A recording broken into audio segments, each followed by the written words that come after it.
Buenas tardes. El día de hoy Jesús David Izaza y quien les habla Judith Andrea Rodríguez les hablaremos del procedimiento verbal disciplinario establecido en la Ley 734 del 2002. Para ello quise traer un esquema como para establecer que existen unas clases de procedimientos dentro de la Ley 734 y uno de ellos es el ordinario, del cual ya hemos hablado, y el siguiente es los procedimientos especiales establecidos dentro del título 11 de la Ley 734. Dentro de estos procedimientos especiales encontramos el procedimiento verbal, el procedimiento especial ante el procurador y el procedimiento contra los altos dignatarios. Al cual nos remitiremos en esta exposición es al procedimiento verbal establecido en el capítulo 1 de la Ley 734 del 2002. En este procedimiento verbal encontramos la competencia.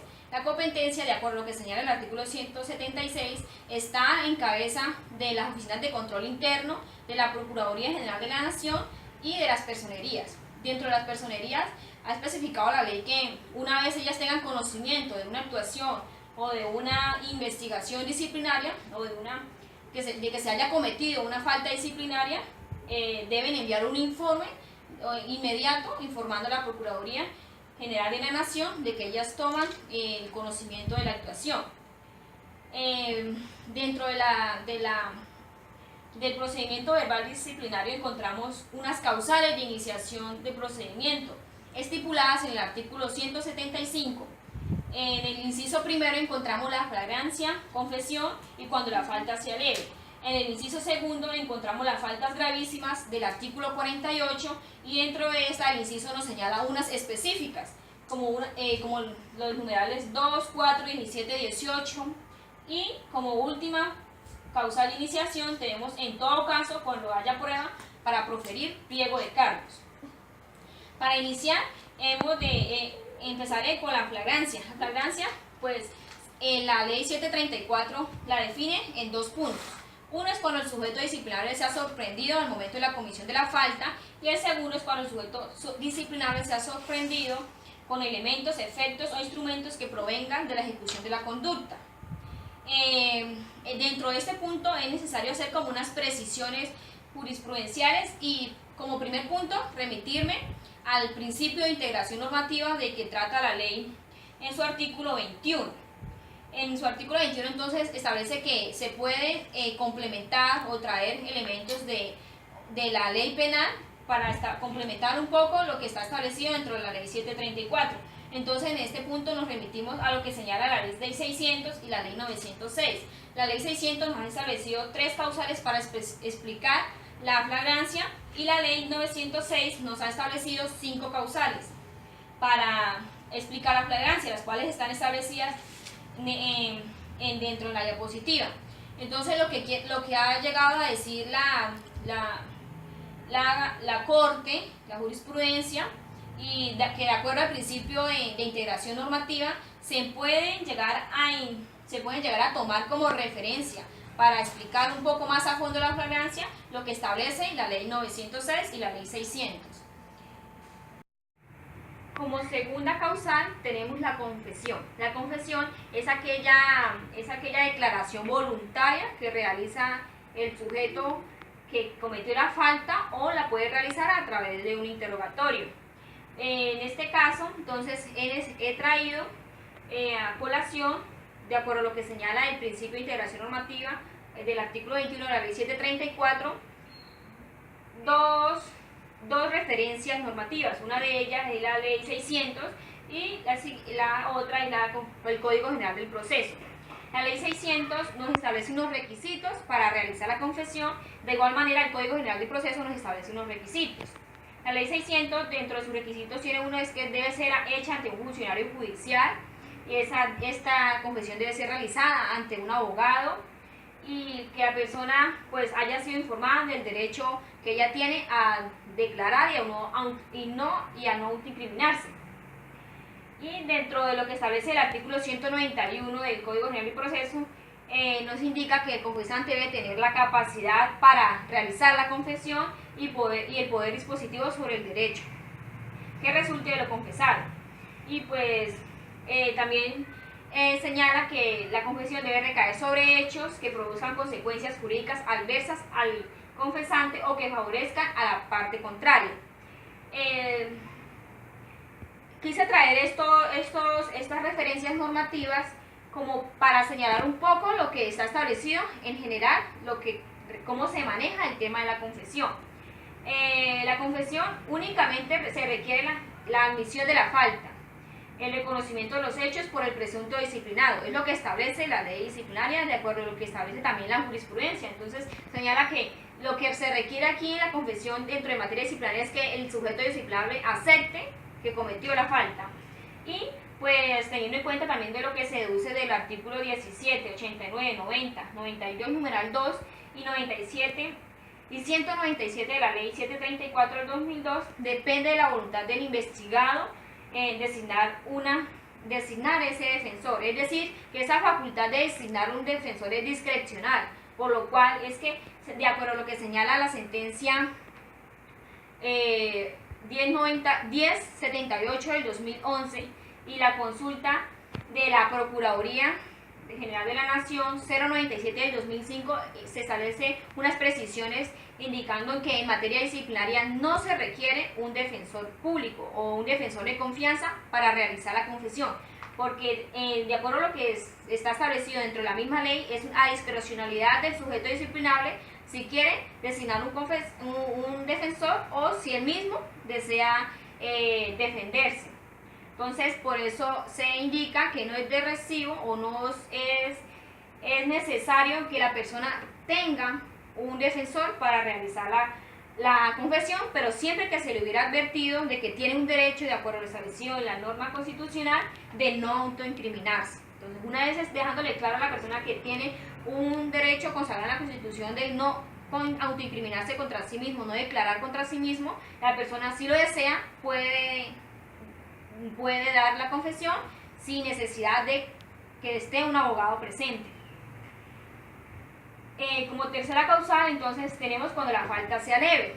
Está estipulada en el artículo, entonces, para determinar esos criterios de la gravedad o levedad de la falta, entonces hemos de recurrir al artículo 43 del Código Disciplinario Único, el cual nos establece 9 causales para determinar la levedad o la gravedad de la falta. Uno de ellos es el grado de culpabilidad, la naturaleza esencial del servicio, de revisar qué tan esencial es ese servicio, y el tercero, el grado de perturbación del servicio, qué tanta perturbación le ha causado ese actuar del sujeto disciplinable al momento de actuar dentro de la prestación del servicio del Estado.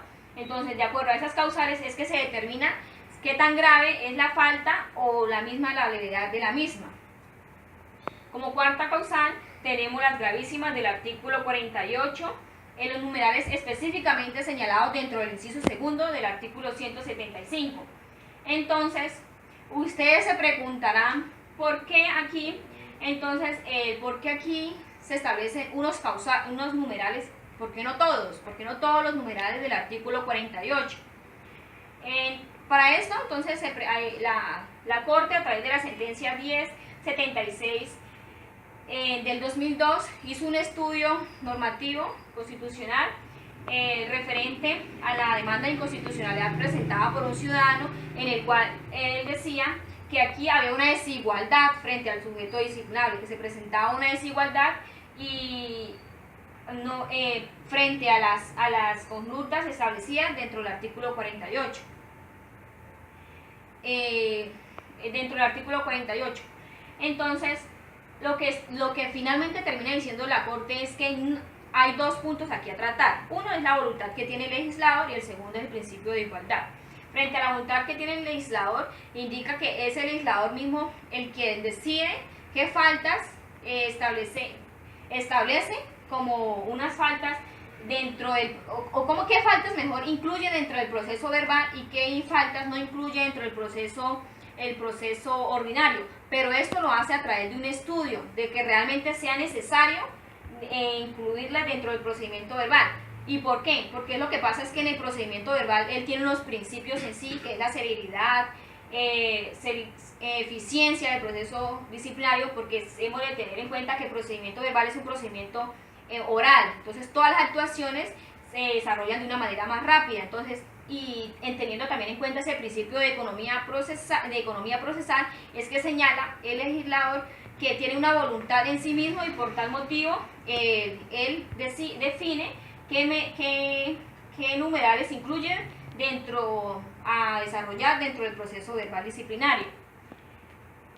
Y como segundo punto, en cuanto al principio de que se viola, que se vulnera el principio de igualdad, indica la Corte que no se vulnera este principio de igualdad porque lo que sucede es que estos numerales que están inmersos dentro del inciso segundo del artículo 48, estos numerales tienen algo en común, que son faltas que coinciden con descripciones típicas de la ley penal, faltas en materia de derechos humanos y derecho internacional humanitario, faltas relacionadas con el servicio de la función y faltas relacionadas también con la hacienda pública, con recursos públicos, contratación estatal y con el medio ambiente. Lo que indica es que en estas faltas tienen un elemento en común y es que el debate probatorio que ellas requieren no es tan extenso.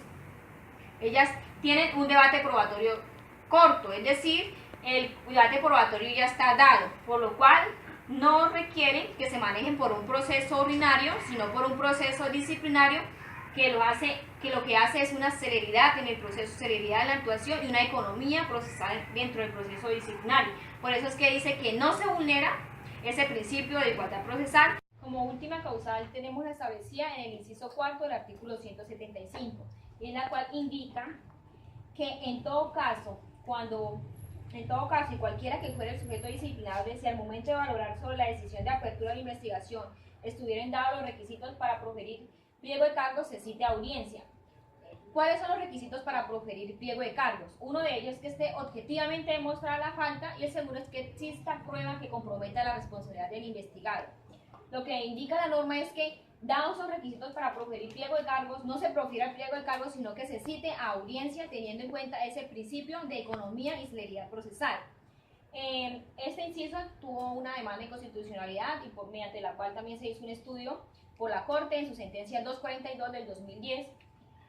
Lo que señala es que la pregunta que se plantea a la Corte es si realmente se quebranta el derecho constitucional fundamental al debido proceso. Es lo que alega el demandante, alega que se vulnera el artículo 29 de la Constitución Política. Entonces, en su estudio jurisprudencial señala la Corte que no se vulnera ese principio al debido proceso administrativo porque esa aplicación de este proceso resulta razonable, tanto más si se piensa en asegurar la actuación disciplinaria, que ésta sea ágil, transparente, efectuada bajo unos principios de celeridad, eficacia y economía procesal, y que de igual manera también lo que busca es garantizar el principio o que se emplee mejor el principio de oralidad en los trámites y actuaciones judiciales y disciplinarias. Por tal motivo, entonces, dado esos principios que se presentan dentro de la actuación disciplinaria, es que no se encuentra vulnerado el principio del debido proceso del cual relata el demandante. Entonces, lo que les acabo de indicar son las 5 causales en cuanto a su generalidad, en cuanto también a su contenido. Y volviendo a la primera diapositiva, quiero especificar que la flagrancia, la confesión y la falta leve y las faltas gravísimas del artículo 48 y los numerales que están especificados, señala el código que en estos eventos se citará audiencia en cualquier estado de actuación hasta antes de proferir pliego de cargos. Es decir, si no se ha proferido pliego de cargos, se puede citar audiencia. De lo contrario, no.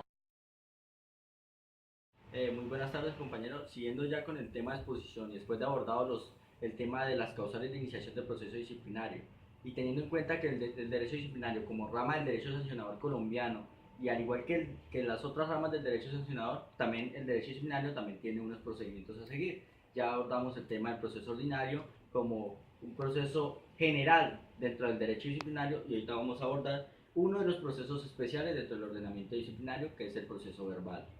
Bueno, ¿qué dice o dónde nos enfocamos para iniciar el proceso verbal? Nos enfocamos en el artículo 177 del Código Disciplinario Único, en el cual nos establece, en su primer inciso, nos establece que una vez calificado el procedimiento a seguir, y calificado el procedimiento a seguir se refiere a las causales que la compañera anteriormente ya les mencionó, es decir, confesión, flagrancia, o la falta gravísima, faltas leves y en todo caso en cualquiera. Una vez calificado y una vez encuadrado en este tipo de causales, vamos a seguir por el proceso verbal disciplinario. Entonces, una vez calificado el proceso, entonces se le obliga al operador disciplinario a que emita un auto de citación a audiencia. ¿Qué es esa auto de citación a audiencia? Para efectos prácticos podemos asimilarlo a un auto de pliego de cargos. Es igual, sino que en el proceso verbal lo llamamos auto de citación a audiencia. Miremos los requisitos que debe tener un auto de citación a audiencia. Ahorita seguimos con los ítems o los requisitos que debe contener el auto de citación a audiencia que debe proferir el operador disciplinario o el director del proceso. Tenemos como primer punto la calificación y procedencia del procedimiento. Entonces aquí, en este punto, el operador disciplinario debe calificar el procedimiento a seguir, debe calificar o encuadrar la conducta dentro de unas causales para poder iniciar el procedimiento disciplinario verbal. Entonces aquí vemos si es una falta, si es por flagrancia, si es por una confesión, si es una falta leve, si es una falta gravísima dentro de los numerales que la compañía ya les mencionó, o si están dados los requisitos para proferirla. Entonces, una vez, como primer punto, ya está encuadrado. Segundo, identificación del funcionario el cual se le va a seguir el procedimiento, el cargo o empleo que desempeña o el que desempeñó por si no está ejerciendo, relación sucinta de los hechos reputados irregulares de las normas que lo tipifican, relación de las pruebas tomadas en cuenta y las que se van a ordenar. O sea, debe exponer los elementos materiales probatorios que tiene en su poder para que el sujeto disciplinario o la persona que va a ser enjuiciada los conozca desde un principio y pueda ejercer desde ese momento el principio de contradicción y defensa. Como sexto punto, la responsabilidad que se estima puede caber al funcionario cuestionado. Entonces, la posible responsabilidad que le puede caber a este funcionario. Seguimos con la advertencia de la no procedencia de recurso. Contra este auto en especial no procede recurso, al igual que contra el auto de pliego de cargos. O sea, esa es la similitud que hay entre el proceso ordinario y el proceso verbal. El auto en su integridad es el mismo, sino que en el proceso ordinario se llama pliego de cargos y en el proceso verbal lo llamamos auto de citación a audiencia. Citación del disciplinado a audiencia debidamente motivada. Debe ser motivada la citación a la audiencia. Fijar fecha, hora y lugar en donde se celebrará la audiencia, indicando que puede estar solo o asistido por defensor. Entonces ahí se le indicará al disciplinado que tal día se va a llevar una audiencia que en su momento o en una primera medida podemos decir que es concentrada. Entonces ahí debe rendir venció libre y aportar las pruebas. Eso es lo que le debe decir en el auto de citación a audiencia, que se va a rendir, que se va a hacer una audiencia concentrada donde él debe asistir. Puede hacerlo solo o a través de apoderado o con el apoderado. Seguimos con el punto número 10. En el evento de darse la suspensión, explicar las razones y fundamentos para ello. Entonces, si hay una solicitud de suspensión, debe motivar el porqué de esa solicitud de suspensión. Volvemos al diagrama en el cual tenemos que, bueno, una vez calificado el procedimiento, una vez se haya emitido auto de citación a audiencia, dentro del mismo tendrá que fijar fecha y hora para audiencia. Entonces esa fecha y hora tendrá que ser no menor a 5 días ni superior a 15 días, así como lo trata el artículo 177 del Código Disciplinario Único, modificado por el artículo 57 de la Ley 1474 del 2011. Es decir, le impone como una carga de términos al operador judicial. Le dice, usted no puede iniciar audiencia ni menor a 5 días desde el auto, ni mayor a 15 días. Le fija un tope para iniciar esa audiencia. Aquí se presentaba un problema, y es que la norma establece que no menor de 5 días ni mayor a 15 días desde la expedición del auto de citación a audiencia. Ahí podríamos hablar de un problema. Por eso se presentó la demanda de inconstitucionalidad de la norma al establecer el demandante que se estaba vulnerando el derecho de defensa porque no le daba tiempo al disciplinado de poder ejercer su derecho de defensa y contradicción, pues no se le había notificado. Y el término para iniciar audiencias contaba desde el momento de la expedición del auto, no desde la notificación. Entonces la Corte fue clara en establecer que, si bien la norma no lo establece como tal, se entiende que los términos de no menor a 5 días ni mayor a 15 días comenzarán a correr desde el momento de la notificación del auto de citación a audiencia. Entonces ya tenemos claro que no es desde la expedición misma del auto, sino desde la notificación del auto de citación a audiencia. Ya después de notificada el auto de citación a audiencia, pasamos ya a la audiencia como tal. Esta audiencia podrá ser concentrada o podrá ser por etapas.